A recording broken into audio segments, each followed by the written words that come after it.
ఈ వరలక్ష్మి వ్రతం వస్తుందంటే చాలు సామాన్లన్నీ తోముకోవడం ఆరబెట్టుకోవడం నడుము పడిపోతుంది. అమ్మా ఇదిగో ఇంకా కింద బోల్డ్ బిందులు సామాన్లు ఉన్నాయి. అమ్మో ఇంకా అన్ని సామాన్లు ఉన్నాయా నా ప్రాణానికి? కొనేటప్పుడు బానే ఉంటది కానీ తోమేటప్పుడే సరదా తీరిపోతుంది. అమ్మో నా వల్ల కావట్లేదు. ఈ సంతంతా అమ్మేసి తినడానికో 2 కంచాలు, తాగడానికో 2 గ్లాసులు, వండుకోవడానికి 2 తెప్పాలాలు, గరిట్లు ఉంటే చాలురా బాబు. అవునమ్మా ఎందుకు మనకి ఇన్ని సామాన్లు? అమ్మే ఓ పని అయిపోద్ది.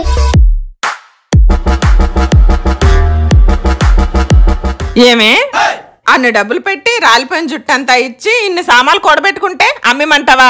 నా ఉద్దేశం అది కాదమ్మా, నువ్వే కదా అన్నావు.